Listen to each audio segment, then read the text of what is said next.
Hello,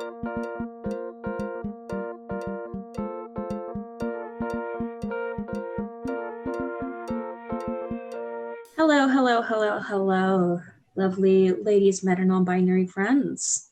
Welcome back to the We're Trying podcast. My name is B. My name is Aurora, and this is our friend, Abby! Hello! Yay! A new podcast! Yay! That's it. That's all it is. Well, we're so excited to have Abby here. Abby's one of our very, very best friends, and we were like, hey, friends, we want you guys to do, like, guest appearances on our podcast. We were like, you know who'd be great? Abby, talking about Her Twilight. favorite thing. Her favorite thing in the entire fucking world. It's just Twilight. Twilight's always Yeah. my favorite thing in the entire world. I have to admit, I've seen the movies once back in like 2012, and that was it. So I have no idea what's about to happen. You have nothing? Wow. Okay, B, what about you? Okay, I've seen all the movies except for Breaking Dawn Part 2. And I have this really bad thing in the summer of 2020. I was like, I'm going to watch all the Twilight movies today. Good. And I started watching Breaking Dawn Part 2 because I had never even seen like the beginning of it. And I just got distracted and then stopped watching it, and I have not gone back to it. Being in theaters, just watching Breaking Dawn Part 2 is an experience that I would like to happen again. Because I don't want to spoil it because you haven't seen it. I know what happens. Like the whole fight scene at the end. The whole fight scene, and then like it was all a dream, basically. Yeah, I've heard, like, I know what happens because I've heard all the memes and seen all the TikToks, but like, Because I share it every time it comes up. Ooh, we should say, spoiler alert. Spoiler alert, if you haven't seen 2020, Twilight. if you do not know, that is your fault. If you don't know what happened. where have you been living? Under a rock, apparently. Yeah. When did they come out? Abby, when did they come out? Stephanie Meyer wrote the books back in, I'm going to fact check myself just so I don't get it right. I'm pretty sure it was... No, don't fact check yourself. I have it up right here, and I want to know. 2005. Stephanie Meyer wrote the books in 2005, and she got, from what I know, she got the idea from a dream she had, which is the meadow scene from the first movie. That's how I'm pretty sure that's the first thing she wrote. And that's how she came up with the idea of like to write the books. And fun fact, in the movie Twilight, she was still writing Breaking Dawn, like the book Breaking Dawn. And it was in one of the scenes. She's in At like the typing out the book Breaking Dawn, like finishing it up. So when the first movie came out, the series hadn't even been finished yet. It's wild. That's funny. Okay, but when do you okay, we'll start with Aurora. When do you think the first movie came out? It was 2008 or 9, wasn't it? Abby? 2008 or 9. It's 2008, November 21st, 2008. Because I knew I was in grade 4? When was I in grade 5? Because I was in grade 5 when it was out in theaters, and I saw it like in November when it came out. I knew nothing about Twilight at that point. I saw the first movie with a girl who I wasn't really friends with, her mom and her cousin. The only way to watch Twilight. I guess so. And then I guess I got into With the strangers. and I read the series at least 4 times. Once I read it in a week, and I read the book Eclipse just in a day. I did not leave my bed. That sounds right. I mean, I used to do that as a kid, but those are thick books. Yeah, I can go get them and we can still have they are. because I have them. Oh my god! She's thick. 4 C's. I love this for us. Should we read like a synopsis of like the general what Twilight is? It's about vampires. It is a love story between a human and, how old is she at the beginning? A 17-year-old human and a 108-year-old vampire. That's Kinda illegal. Who is Kinda still weird. illegal. Still kind of weird. Oh, absolutely. But he has been frozen at the age 17. So. Yeah, likely story. Likely story, sir. Okay, 1, 2. They are actually pretty thick books, I forgot. They're thick. So The books, and then this is another book I have. It's so dusty. I didn't grab Midnight Sun. I'll grab that one in a second. It's also a podcast too, so I feel like showing this means nothing.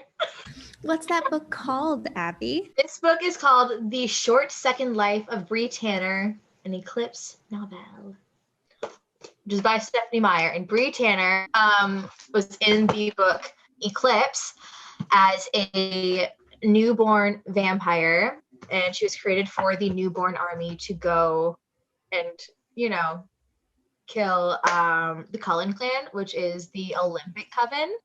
They all have covens too. It's a whole... Wait, I didn't know that there were coven names. I could tell you all of them because in the book Breaking Dawn, they have a whole vampire index. No way. Like the vampire index tells you all of like the different covens, and as well as vampires who have been deceased. That's amazing. And vampires who have natural, like a supernatural talent. So when you're born into a vampire, you can either just be like regular vampire, like you sparkle, you have this obvious natural like beauty about you, which is what lures humans into being attracted to you.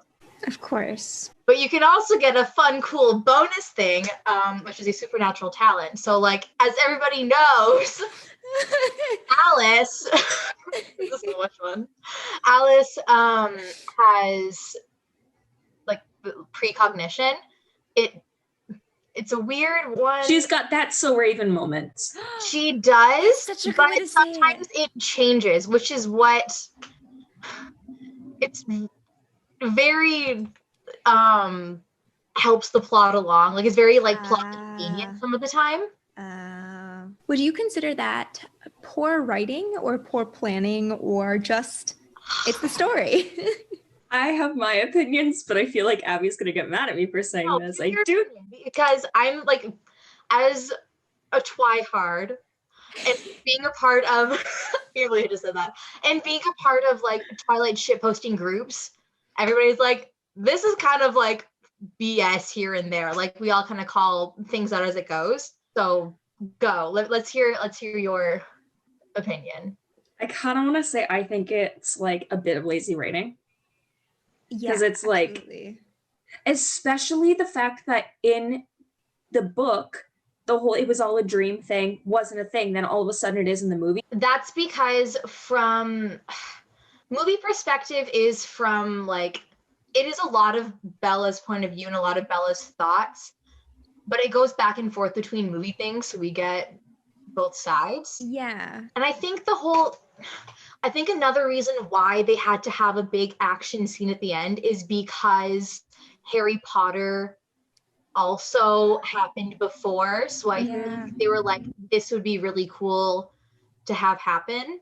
Yeah, I remember because the Twilight thing blew up around the same time that like our age group Harry Potter blew up. Yeah. And it was like that clash of... It was like Harry Potter, Twilight, Hunger Games. And then like Divergent was there, but not really. But not really. If somebody Let's was be a bit honest. of Divergent, you were like, are you okay? Like the love triangle thing was kind of done by the end when we're done. it kind of came around. Yeah, even by like the last Hunger Games movie, everyone had kind of just moved on. The way Abby is about Twilight, I am about the Hunger Games. I am about Harry Potter. Oh my god. It's The the Holy Trinity.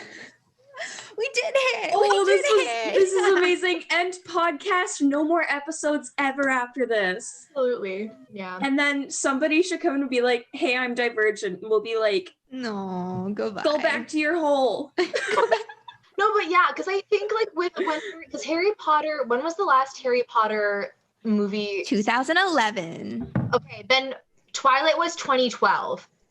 Mm-hmm. So this thick of a book, I think it did make sense for it to have two different parts because of where the two different parts happened. Mm-hmm. Mm-hmm. How did they divide it? I've seen at least the first one. How did they divide it? Because like with Harry Potter, there was a distinct divide in the book where it went from we're out camping searching for Horcruxes to now we are you know, going to fight and kill each other. Like it was almost like two distinct different stories in the book. So how did they do that for Twilight? So like the first time like reading it through, I didn't know how they were going to do it in two parts, but then it just made sense. Because in the book, there's Bella's view, Jacob's view, and then back to Bella. And where they split it obviously made sense because it's the moment she turns into a vampire. Like the ending scene of Breaking Dawn Part 1 is her just opening her eyes up. Like and there's a jump scare thing and everyone's like, what the fuck? It's so cool. Gotcha. And so I think that's a good split from her being like, she's no longer a vampire, and then into this whole. Did they have to change the story of the last film to fit a more linear storyline to make the movies work, or were they true to the book? I haven't read the books in so long, but from what I remember, it's pretty true to the book.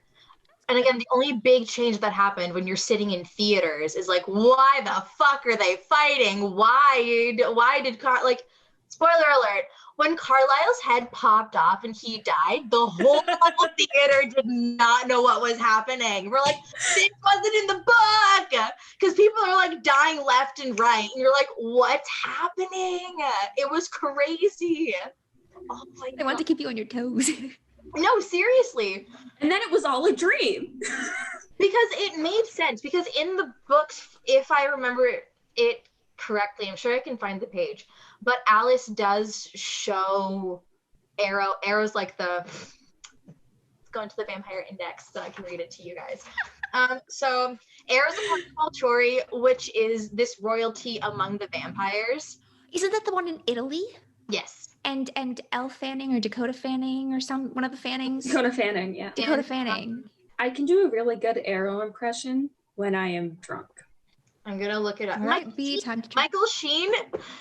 No. Yes, because Sheen? The only reason he did the movies, he knew nothing about Twilight. The only reason he did the movies is because his niece or somebody, some young like daughter figure in his life loved Twilight so much, so he just auditioned. Okay, so now I need to watch these movies again because I love Michael Sheen. Yes, you do. So when Alice goes like, hey, here, because Arrow's whole thing is that he can just read every thought like you've ever had. So it makes sense because in Alice's like, you know, like vision thing that she has, he watches himself die. So that's why he calls the whole thing off for them not to like go into combat, or else it would have happened. So what's the climax of the book? I don't remember. I haven't read the books in so long. But basically, I think a lot more of the climax happens. So part 1 is when the werewolves are basically trying to kill Renesmee, like this newborn vampire baby thing that they know absolutely nothing about, because That's right. at that point, all they know is that they don't even know like what they've created, because they didn't even think it was possible for a vampire to impregnate anyone. Well, stranger things have happened. So that became a threat to the werewolves. So like we have to go and kill that thing before it does any harm to anybody. And then they can't because Jacob imprints on Renesmee. You imprinted on my daughter? Imprinted on my daughter? That people have a lot of issues with. Yeah. Again, You know? Pretty sure that's just a little like grooming. Yeah, there's a lot of grooming, a lot of pro-life thrown in there with Rosalie just wanting things. There's a lot of weird, I wouldn't say weird, but Mormonism type things that have been like pushed. Mormons? Yes. Oh, yeah, I wish I had more info of how it ties in. But the only reason I know that is from looking through like the posts that people have posted and commented on like the Twilight shitposting page.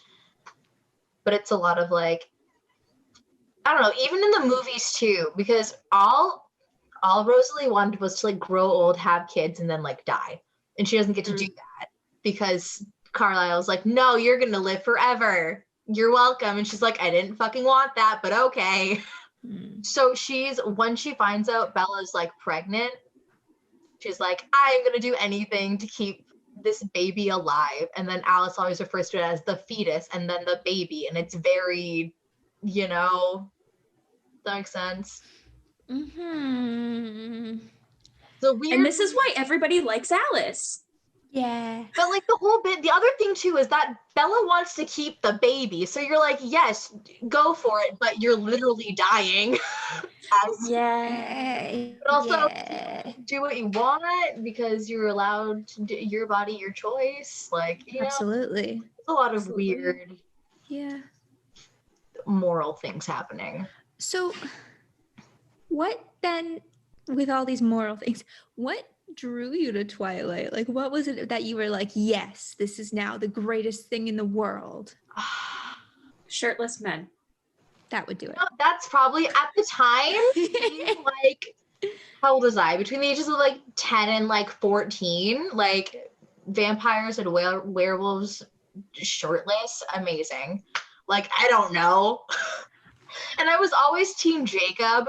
Yes. When I was younger, just because he was like the hotter one, but now I'm obsessed with Robert Pattinson with all of my heart. And I can't remember what team I was on. Okay, I have to tell you, my entire, like, my mom, my brother, and I were all, like, I didn't watch the movies really except for once, but we were all Team Jacob, simply because my brother had a crush on Taylor Lautner.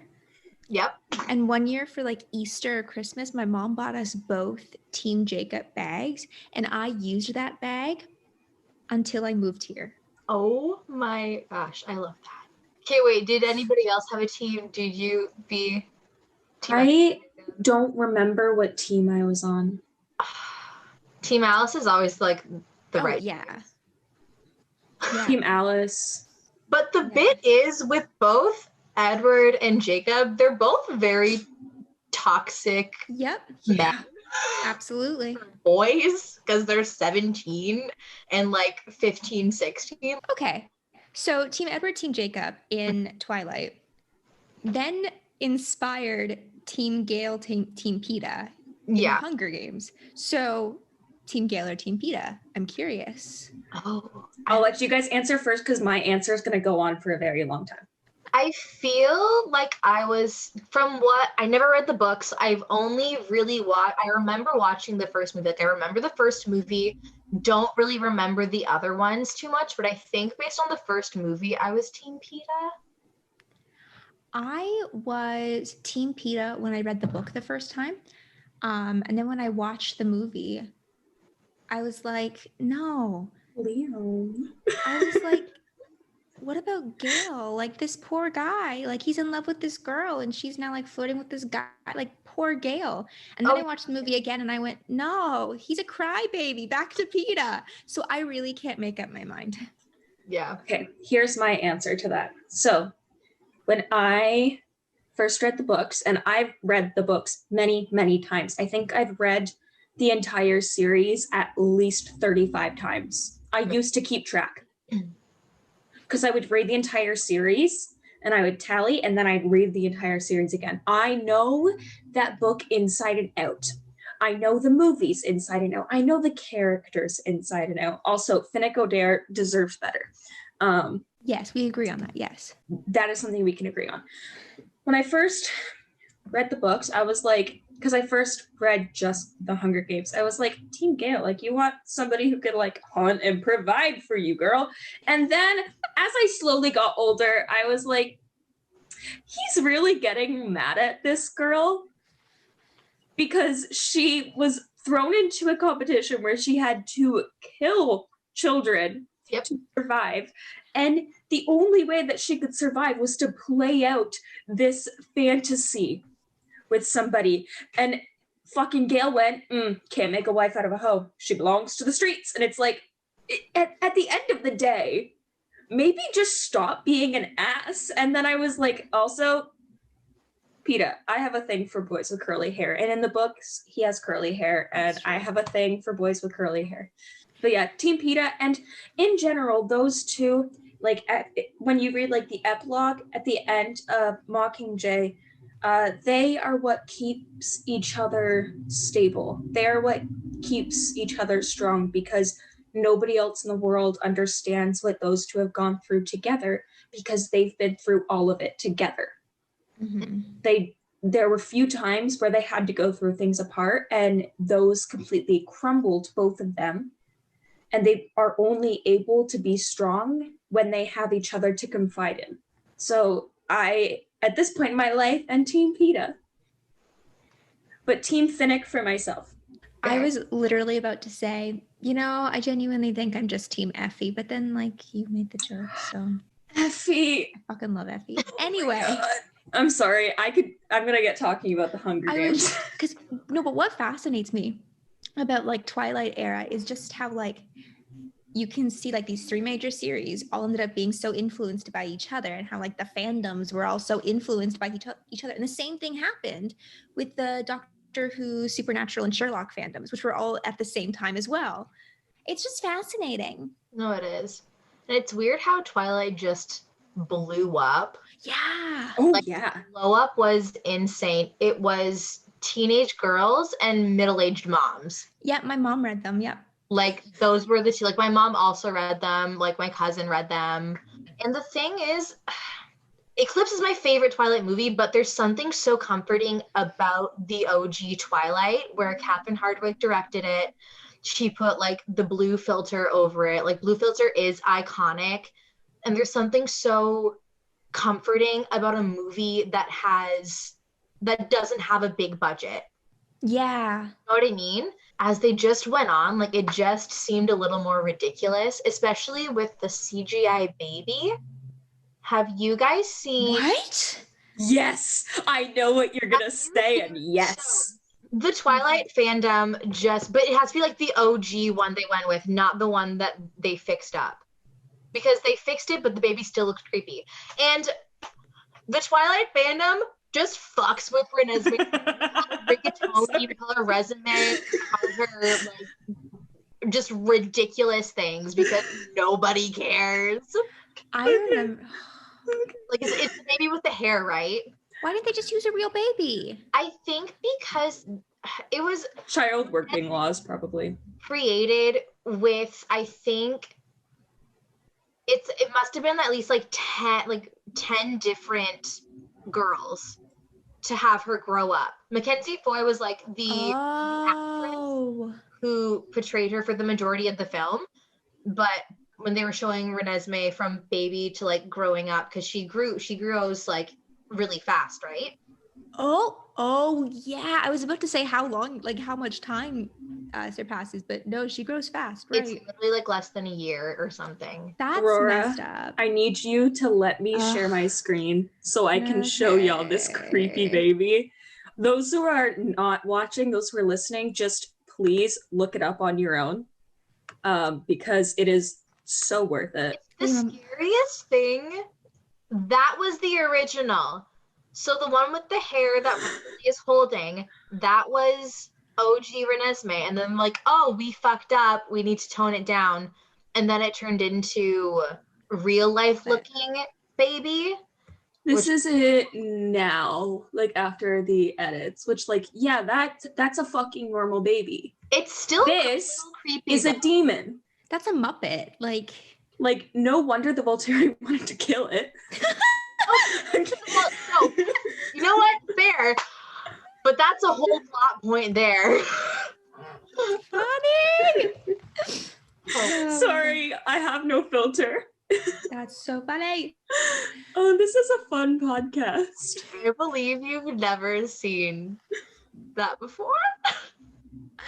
That looks like one of Jim Henson's Muppets from early Muppets days. Like Jagger. He feels the same way. It was so awful. And even because they had all this CGI whatever, like because they were getting money like up their ass, I guess. Of course. And just even watching the behind the scenes is so sad, because the OG Twilight, like they found a house, they did like everything was real. And then looking at the behind the scenes for Breaking Dawn, like all the windows are green screens. Yeah. It just makes me so upset.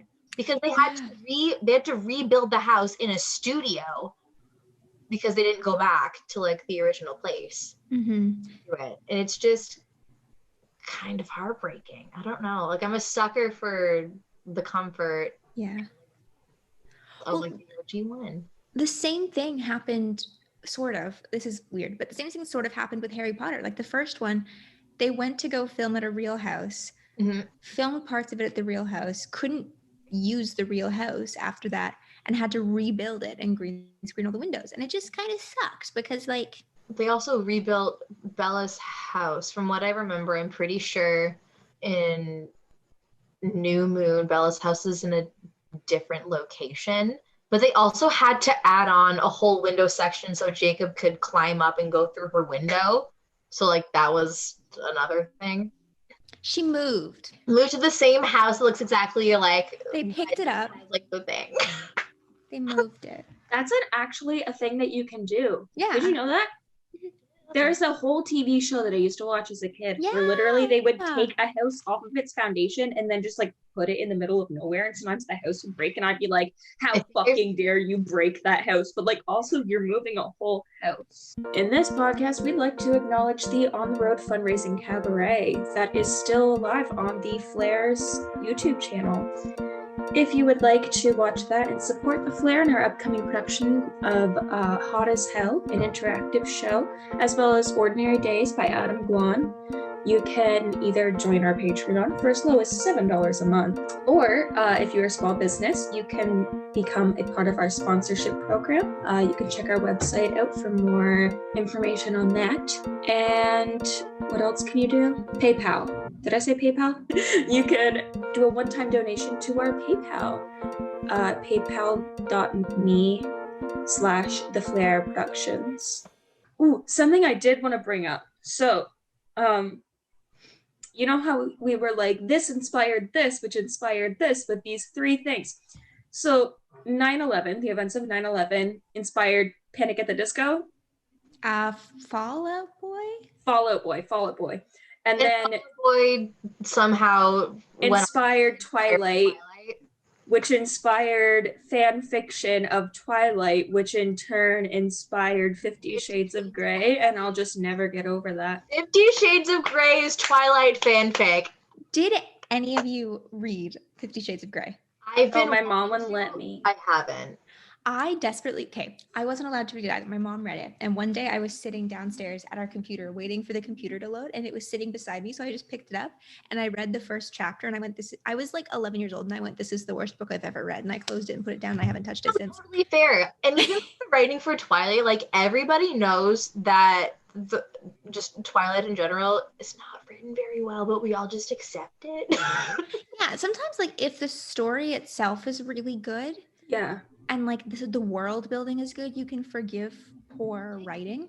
The writing in Twilight is pretty mad. Like, I don't really know. It's just not that good. But then even this is Midnight Sun, which is Twilight from Edward's perspective. He talks a lot. His descriptions for things, he went on for at least 3 pages, or at least 2 full-ish pages about how he was going to kill Bella in biology. Like, it was. But are you sure Midnight Sun wasn't written by J.R.R. Tolkien? That's a joke. I'm gonna say there are like deleted scenes from Twilight where like they wanted to do Edward's thing of him full on like killing Bella just in biology in his brain. Because that's all he was thinking about the whole time. If you want to see it, staring at her, he's thinking about the millions of ways he could kill her and hopefully get away with it. Like, can they film that? Because I want to see it. This sounds like the setup to a Bailey Sarian video. Oh, Queen. Just also the fact that Bella still went out with this man after he said, "I wanted to kill you."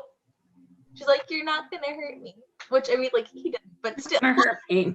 What is going through your head? Impregnates her, which nearly kills her. He did it.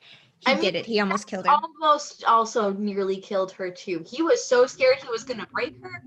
Are you sure he was scared? I think it was just all an elaborate plan and he accidentally saved her at the last minute. I think it was all part of his plan. What happens in book number 4? What happens then?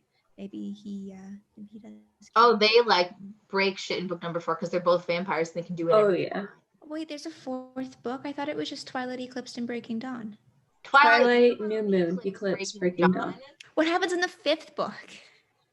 That's Edward's point of view of Twilight. No, I'm making a joke to what happens after the story. No. Carlisle actually does get his head ripped off. He's just a severed head. That's a head canon. I'm funny. But there are actually quite a few Twilight books. Because they're Twilight, but it's just all the genders are swapped. Qu'est-ce que c'est? It's I can't remember what the name of the book is, but it has a green apple on it and it's kind of the same book cover. I don't know if he wants to pull it. I know what you're talking about, but I also don't. Is it by Stephanie Myers still? Yes. Girl is getting her money's worth. Oh yeah. At this point it's kind of like, girl, you've beaten a dead horse. But even like when she was writing Midnight Sun, I think a lot of the chapters were leaked like years ago. So she wasn't even sure if she was going to release it, and then she did. But I think about how difficult it must be to line up 2 books. Yeah. Oh yeah. Because I'm pretty sure the ending dialogue is still the same, because I do this thing where when I get new books, I read the last sentence and then I go from the beginning. Absolutely. I wonder how hard it must have been to try to just line this up. Oh, that would have been terrible. That would have been so difficult. So like props out for doing that. But this is just from Wikipedia because I know like nothing else. But I was right from what I said earlier. Life and Death, Twilight Reimagined is a young adult vampire romance novel by Stephanie Meyer. The story is a gender-swapped retelling of the first book in the Twilight series and introduces Beau Swan and Edith Cullen in place of Bella and Edward. The book was originally published on October 6, 2015, which was like 10 years after the original book was released. So she just made a crap ton of money switching everybody's names and everybody's pronouns and just went, the same book. She just went Control F, replace. And like, I probably would have bought it. I definitely would have, just to like have the book. I don't know if I probably would have read it too, but like. So we know what to get Abby for her birthday. Perfect. But honestly, like when you love a series that much, yeah, you'll spend the money. Like I have every single book in the Harry Potter universe. Like I get it, my dude. I actually don't have the Hunger Games series anymore because me and my little sister split on it and she has it in her room. Oh. So I don't have the Hunger Games series. I need to buy it. I haven't read the new book, which I need to. I know what we're getting B for her birthday. Her birthday is next weekend. Oh my God. Yeah. Wait, what day is your birthday again? 29th. We have created our own Cullen Coven. We are from Glee, because I've been watching Glee, the Unholy Trinity. Yes, we are. Of Twilight, Harry Potter. Here's the thing. The Hunger Games. If we are the Unholy Trinity, which one are we each? Oh, I will forever. Ooh, wait, this is different, because in my brain I cast all my friends as people from Glee. I feel like B is Brittany. B might be Brittany. In my casting of it, I was like, I'm definitely a Brittany with the people I put through. With like, you know what? That's fair too. And know? If you're a Brittany, then I think, I don't know. Santana. I think I could be a Santana. B's yeah. I could be a Santana, and you could be Quinn. I'm a Quinn. You can Quinn. Stop the violence. Preach. Anyway. I wish some of that could stay in the podcast. I'll find a way. We'll find a way. I will find a way. Find a way to keep it in. And then we'll just be like, these are who we are. Abby, you said your favorite Twilight movie is Eclipse. Yes, that is my favorite movie and my favorite book from what I remember of reading. Okay. And why is it your favorite? There's there's a lot of Edward Jacob involved with like their love triangle. Love triangle, I guess, is what you would, yeah, big love triangle between the three of them. And just there are some scenes, it's so funny.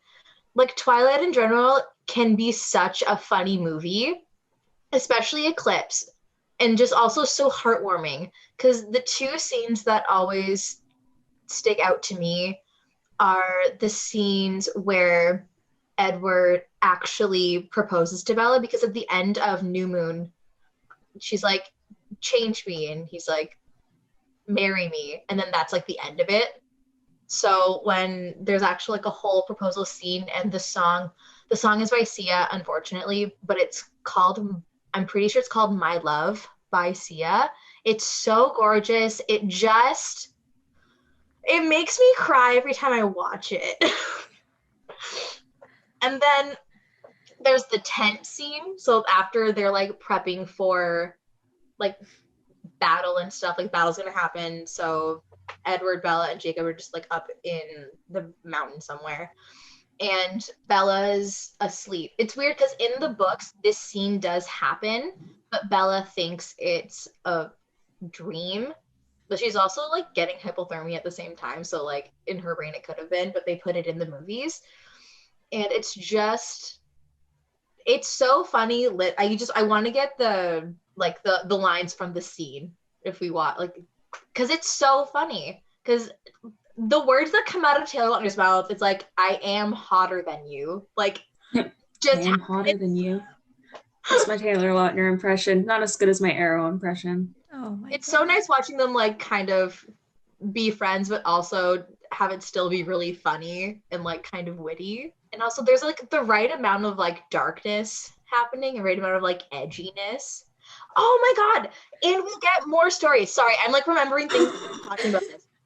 We get Jasper's background story and we get Rosalie's background story. Battle scars. That's what, also, battle scars. Iconic. What? Battle scars. Battle scars. Have you never? It's been almost 10 years. I know. I keep forgetting. It's been 84 long years. Shaker, don't be rude towards my Titanic reference. Back to Twilight. There's nice moments, except for the wigs are so bad. Everybody talks about how bad like the wigs are, especially Kristen Stewart's, because I think around that time she just played Joan Jett. Yes, I remember this. New Moon and probably Eclipse, because she didn't wear a wig for Runaways. Like full on, like you remember seeing photos of her like chopped hair, mullet, like dyed black. So the wigs were bad. Also, Taylor Lautner's first wig in Twilight, awful. Jesus, yeah. So bad. It was like, have you guys seen Thor Ragnarok when he cuts all his hair off and everyone was like, oh, it was like one of those moments when he cut his hair off and everyone was like, hello, sir. Okay. Now I get it. That effect is there. I often find like everywhere a male presenting person will have long hair and then they cut it off and everyone's like, that is a hot human. Like, but if I do that, oh, I couldn't. Yeah. I could not. I mean, I did cut my hair today. But when Kristen Stewart cut her hair again, it has been short and blonde. Take me. Gag. I love her. And people always make fun of her acting. And like, mind you, Bella's not a good character. Like, I'm pretty sure Stephanie I could talk about this for a while. She's just kind of there. But after she came out, people were like, no wonder her acting was so bad. She was fighting over two dudes. We're like, that makes sense why her acting was so bad. But Bella as a character, like, could be better.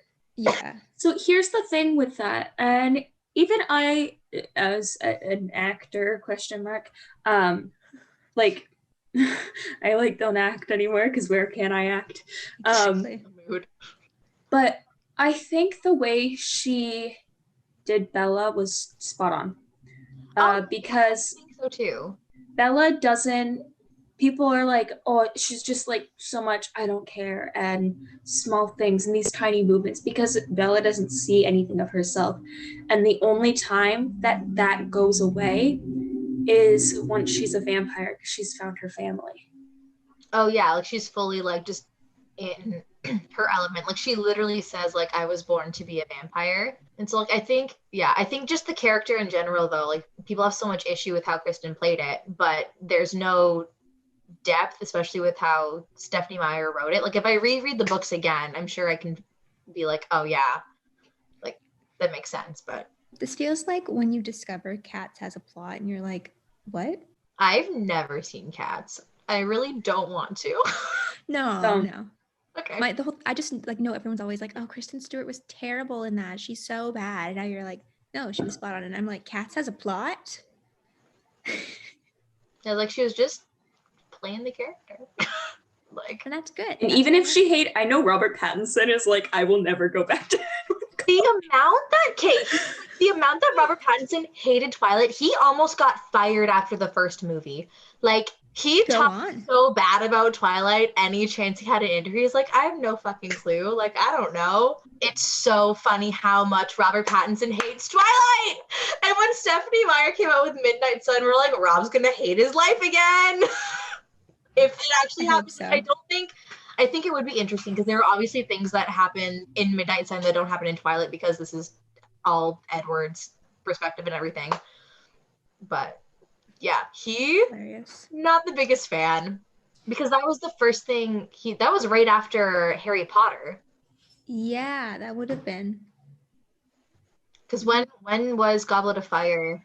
Goblet of Fire was 2007. 2006, hold on.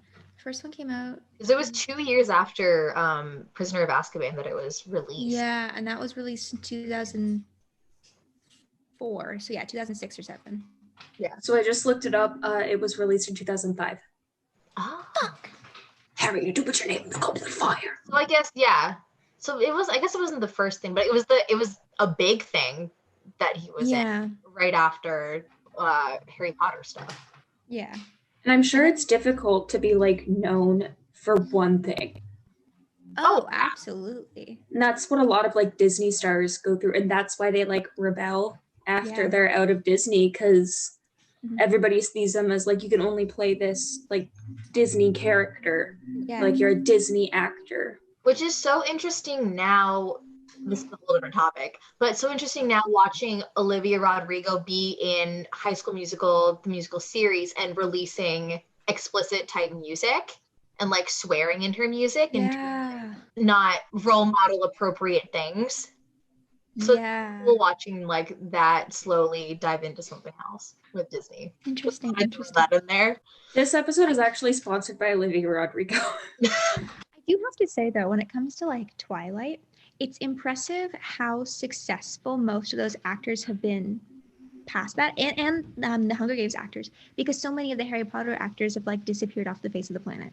And that series was so long, so I don't think they had time to do anything else, especially starting at that young of an age. Mm-hmm. I know Emma Watson has done quite a few things because she was probably so. Again, I can only make assumptions because I don't know how the industry is in the UK, but overworked as a child. Yeah. Because when you start at the age of 11 and you go all the way up until you're 18, there are so many things you need to do while filming and then not filming to promote it. Like, oh yeah. Yeah. That's a lot. But like genuinely the most successful. I just poked myself in the fucking eye. That was rude of you. I'm sorry.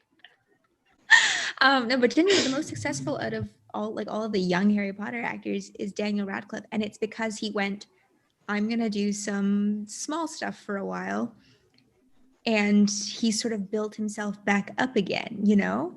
Whereas like a lot of them were just like, I was in Harry Potter and that's it, you know? But like the Twilight actors, most of them, and the Hunger Games actors, again, most of them, have not had that drastic plummet afterwards, you know?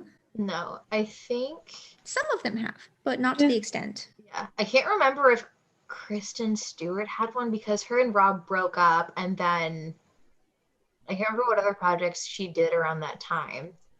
But she's been doing really good now. Like, she is in Charlie's Angels, and I want to see it so bad. Yeah. And then Rob has done like a bunch of stuff. Like, if you could watch a bunch of Robert Pattinson movies, you can just watch how actually great his acting is. And then Anna Kendrick. Yeah, she's blown up. Anna Kendrick. There's another girl, I cannot remember her name, but she played Angela. She was the girl in the glasses and the ponytail. Kind of nerdy, with Eric in the movies. She is in The Walking Dead. Oh yeah. In the movie Selena, like the TV series. Oh, okay. Christina Ricci. Sorry. Serrato, Serratos. Serratos. Very cool. Yeah. It's so cool to see these things that we grew up with just like still stay relevant, but also like as we get older, the way we like view them, it becomes more matured. So like viewing Twilight through a mature lens and being like, okay, this is problematic. Yeah. But there are things about it that I can still enjoy. And the same with Harry Potter. Like I can be like, J.K. Rowling is a problematic person, but I can still enjoy the series because the series means something to me. And Absolutely. I love that. I love that for us. And even in like the fandoms of it, like being a part of groups on Facebook, like we all kind of agree with the same stuff. We're like, oh yeah, we're going to call Renesmee anything but her real name. Yeah. We know that Esmire has just plopped in some religious things in the books. Like we're all very aware and like we accept that things are definitely not good. And then we make them better by being like, that doesn't count anymore. Like, yeah, it's fine. That's not part of the canon. Sorry. It's not part of anything anymore. As a fandom, we have just collectively decided that this is no longer in it.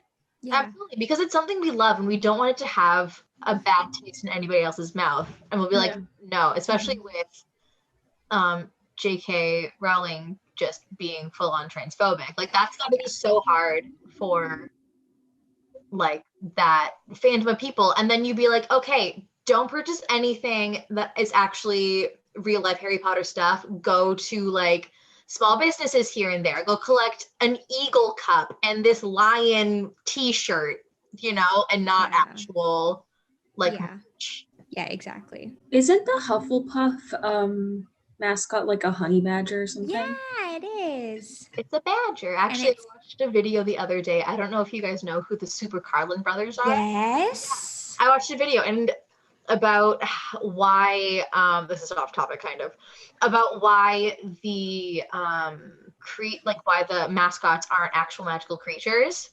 And then one of the brothers was like, it's actually not a honey badger. It's just a regular badger. It's not a real honey badger. Because they found that out through whatever.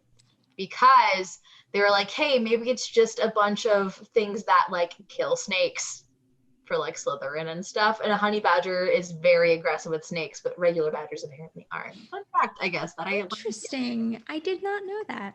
Yeah. Interesting. I feel like I've learned so much this podcast. You say that every podcast. I like learning. So the big question we like to ask at the end is, based on what we talked about today, what's something that we should all try to do this week? Aurora needs to watch all of the Twilight movies. Yeah, my plan is to watch I'm going to try and watch all the Twilight movies this week. That's my plan. Like, watch, if you haven't seen like actual Twilight, like the first one, and then at least Eclipse, because Eclipse is so good. Everybody hates. Sorry, I never talked about this yet, because this is like low-key, high-key, a big deal for me. New Moon is not my least favorite. Everybody hates New Moon so much, and I am personally not a fan of Breaking Dawn Part 1, but everybody shits on New Moon more, and I feel I just needed to get that out there, that Breaking Dawn Part 1 is under New Moon, because my ranking is Eclipse, Twilight, Breaking Dawn Part 2, New Moon, and then Breaking Dawn Part 1. Sorry, I just needed to get that out of the way. Period. What am I going to try this week? I am going to try watching the Hunger Games series again. And what are you going to try, Abby? I think I'm going to try to start reading Midnight Sun again, because I only got like a little ways through. Yeah, it's just hard to reread a book when you know the things that are happening, but also the book is different from the movie that you've watched so many times. Right. So that's one of the reasons why I stopped, because I was like, my brain is already ahead of the game. Yay. All right, fans and whoever else is out there hate listening to us right now. Friends and foe alike. Friends and foes, thank you so much. Thanks for listening. If you like us, make sure you go and follow us on Instagram at We're Trying Pod. And you can follow Abby on her Instagram. Abby, what's your Instagram? Abby Barsanti. I think that's just it. I'll put it in the description so you can go click the little button and it'll be easy. Well, thanks so much for listening. Thanks for joining us today, Abby. Thank you for having me. This was really fun. Yeah. I'm so glad that we all love the 3 different fandoms so much. Yes. The only 3, that's it. There's only 3 that exist, and they are in the Zoom call right now. The most relevant ones. Mm-hmm. All right. Goodbye, everyone. Goodbye. Bye. And then we dance it out to the music that isn't I have a playing. dance. Do, do, do, do.